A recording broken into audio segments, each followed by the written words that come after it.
Hi, everyone, and welcome to this episode of AI Dev Tools. Today, I'm your host, Simon, and in this episode, we're going to talk about AI agents in VS Code. We all love VS Code, and I cannot wait for today's guest, Uday, who is a lead software engineer, and he's going to take us to the journey of AI agents. Hi, Uday, and welcome to the show.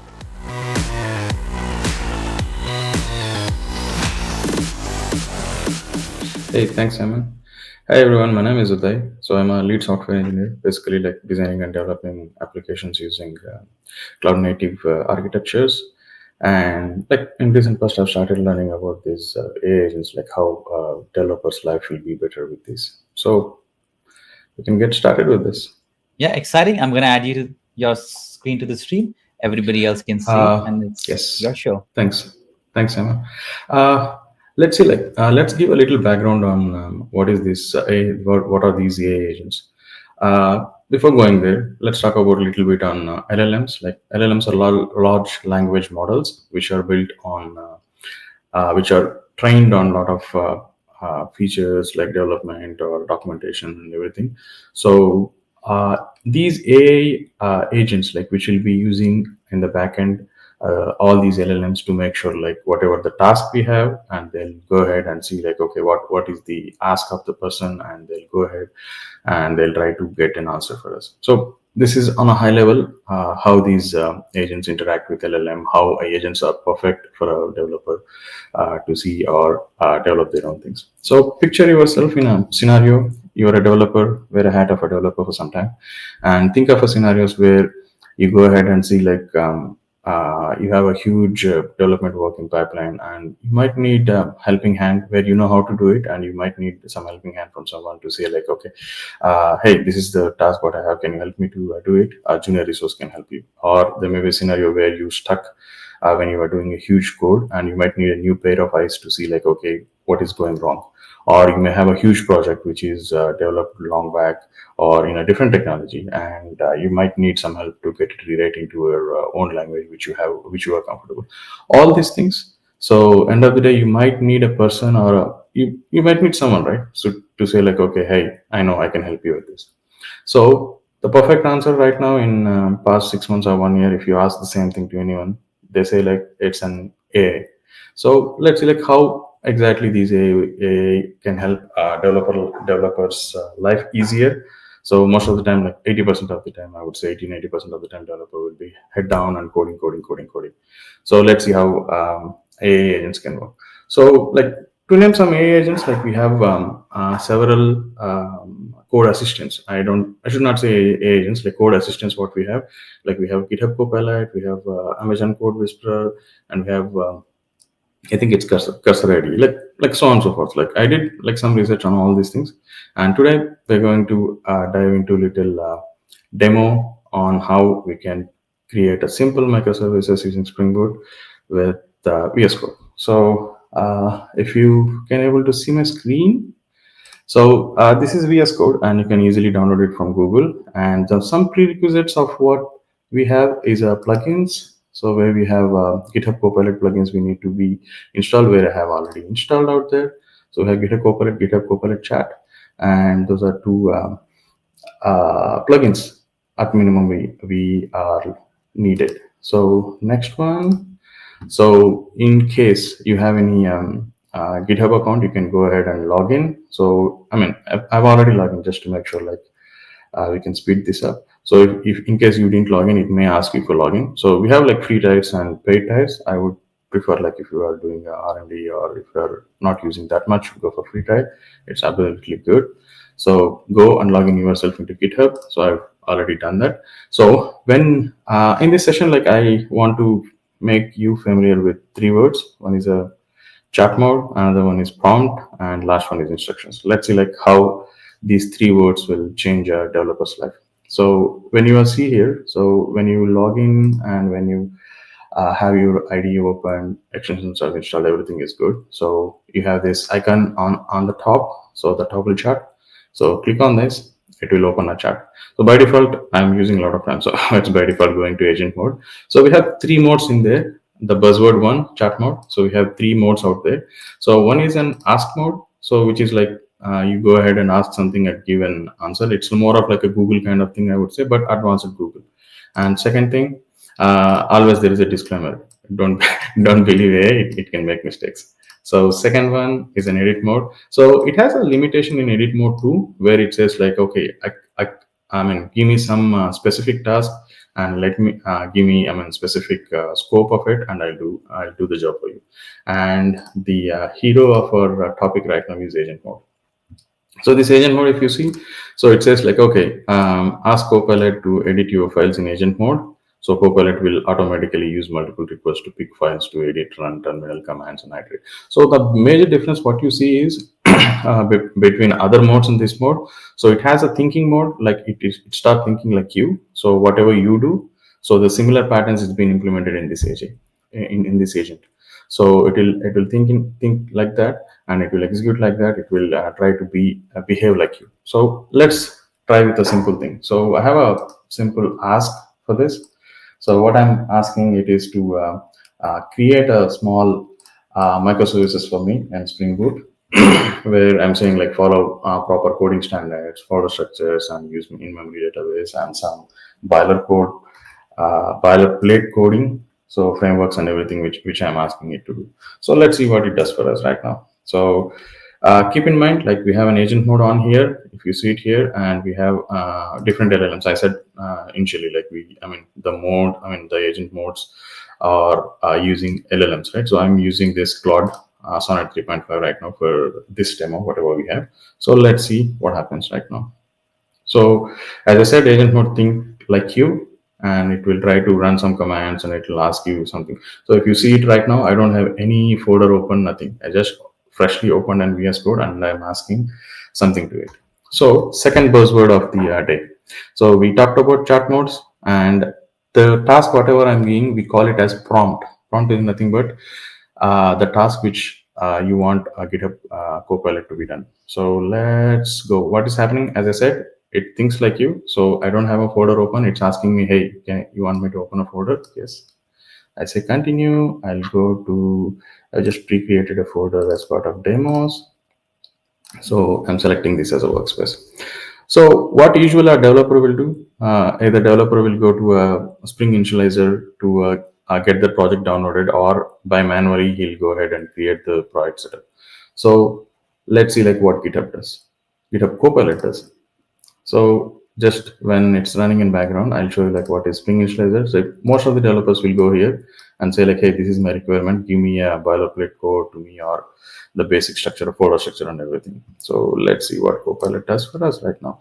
So it's trying similar command where it's trying to generate an artifact for us.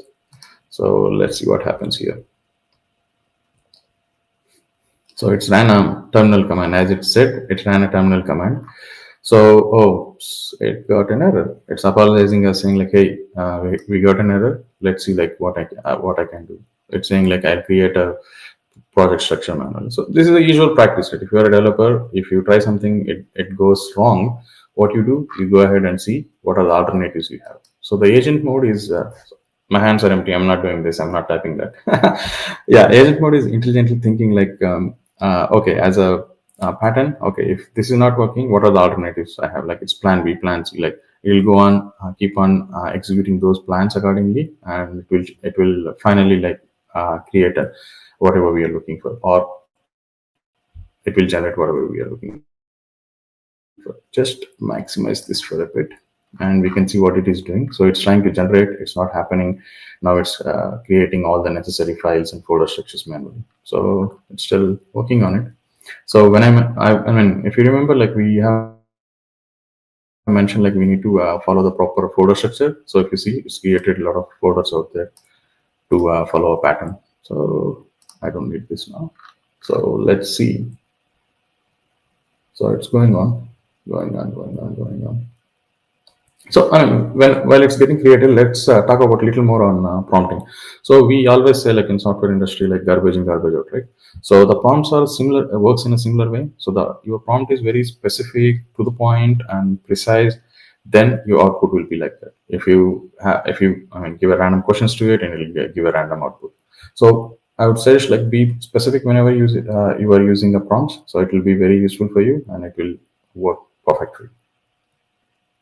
So let's see what it is up to. So if you see like, oh, it's created a lot of things for us right now.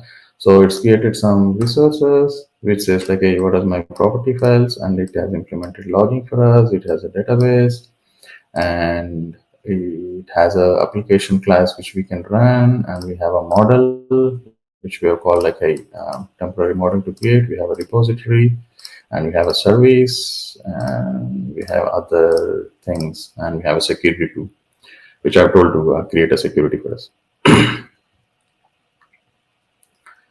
So after that, like finally, like if you have seen my, I'll show the prompt. So I've said like create my README file. So it's trying to create a README right now. I think it's did it. So it says like, okay, what is this project about, and what are different versions of technology stack we are using, and other details it can show. So, like ideally, like if you are a developer, if somebody asks you to create a microservices, it might take a day or two, depends on your experience, whatever you have, and you will at the end of the day you say like, hey, I've done all the work, and this is the result of it. So right now, the same thing can be done in 5 to 10 minutes, I would say. So I'm just keeping all the files and I'm expanding it to see like it gives us a full detail of like what has been done. So it's created a file structure, blah blah blah, and everything. So it can be run on this particular code.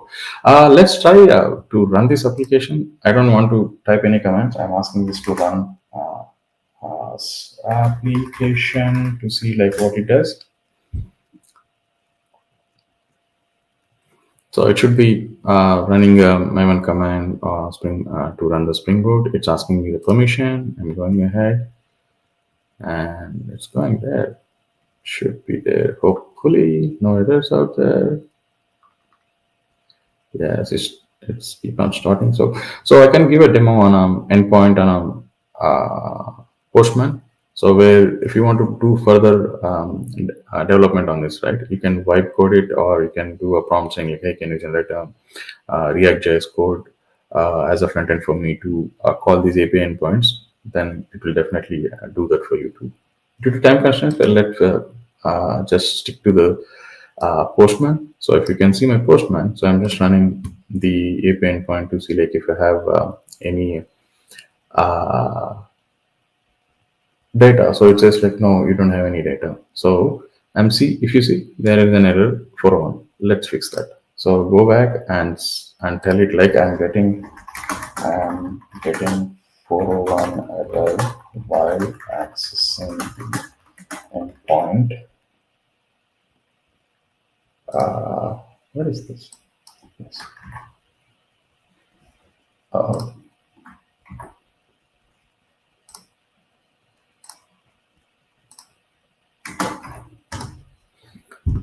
it will try to.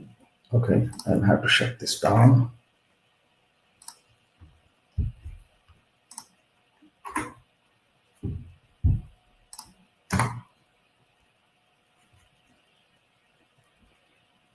Yeah. So it's saying like the basic authentication has a username and password as admin and admin. Yeah, that's what's happening now. So let's start the server one more time and fix that. So I was just given a something else in there. So don't copy my username and password. So let's see what's happening. So let me wait for the server to start. Yes, it started. So when I say this now, it should work, because previously I gave a wrong username and password. So that's the reason why it's not working. So when, I mean, if you see it, so whenever it's running, whenever we stop, it, whenever it started, it say like, hey, you are trying to use this URL and this is the username and password, but you may be using something else. So it hinted us saying like you are doing something wrong. So before we ask a question to it, so it just gave us a simple post command how you can test it. So let's do a testing of insertion. So in this also I gave a wrong password. So what I'll do, I'll change. So just a dummy data for now. So I'll go ahead and add this. It's been added, and let's test get URL. So the get URL as well working. So we are all good. So our basic microservices is ready and it's all good to get developed. So it's all good to get deployed. So it's not like any code what we have developed here. So it's a production ready code, I would say, because we have all the boilerplate code like logging and security has been implemented, and where we have, I mean, as soon as we deploy this, so we can have it integrated with an API gateway. It's a perfect example for microservices. So right now, like I told in my session, so this is how you can do it as a simple microservices development. So starting off the session, I told you like I'll make you familiar with keywords. One is chart mode, which I've done. Second thing is prompt, which we have done. We have seen like how the prompts, how better prompts we can give it to make sure like your agent mode in VS Code works fine. And last and final one is the instructions. So what are instructions? Like why exactly we need instructions? Right now, if you see, like I haven't given any context to it, and I haven't given anything to my copilot to say like what are your boundaries to do, and how you need to develop, how you need to test, how you need to run a server. I haven't given anything. So typically, a case how we develop anything. So we have two methods like forward engineering and backward engineering. Forward engineering always we have a hefty documentation. Depends on the documentation you go and develop. This example we consider it as a backward engineering where we have the code developed and we don't know or as a developer we don't know or we don't have any instructions how I need to develop any feature requirements.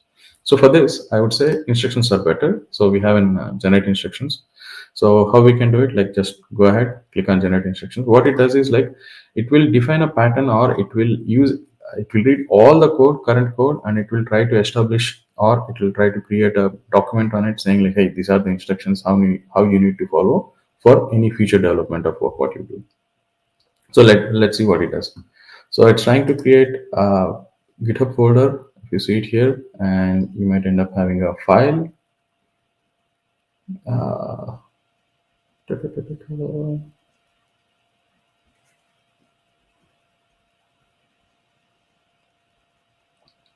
taking a bit of, yeah. If you see the file here, so it's created. It's saying like it's a Spring Boot file. We have this pattern is followed, and like sample objects and everything.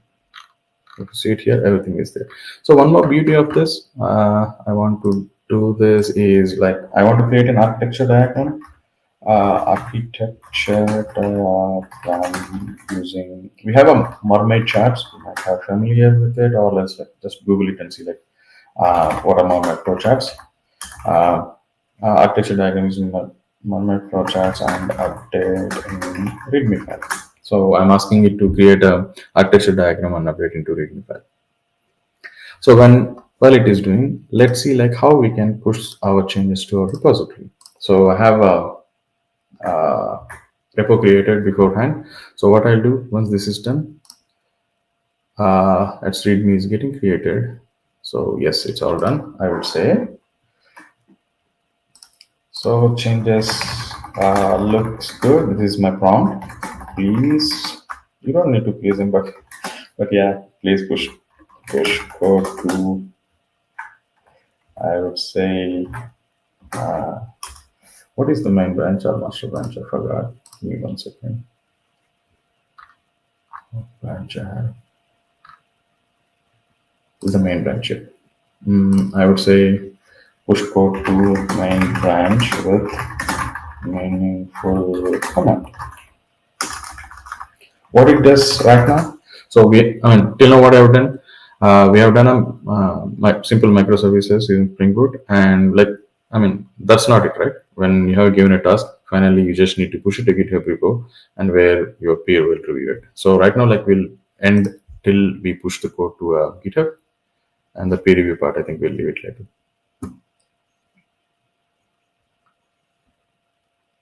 Yeah, it is something. Okay. It's changing its branch and good. It's creating a git ignore so that like it's not checking in all the things if you say it. So I'll give it a, yeah. The major part is not GitHub pushing it to GitHub. The major part is development work, which you can do it like 70-80% of the time. You do it only GitHub checking. You may be doing like, you may take 5 minutes or 10 minutes of your time today to do it. Even that thing you can give it to GitHub Copilot, where you can say like, hey, you can do this. You can clone this repository on my machine using. Please go ahead. Please. So it's asking for permissions. So before that, I said like whenever we create an instructions, that's a thing for GitHub Copilot. So every time we do any prompt, it's just referring to this GitHub Copilot every time. Sorry, GitHub Copilot instructions every time. So let's see.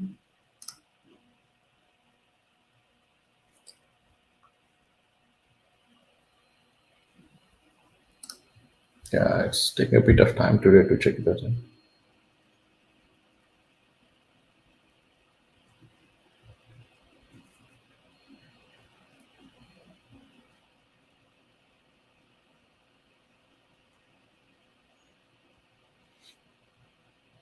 Yes, trying to add some more instructions to read me to go ahead.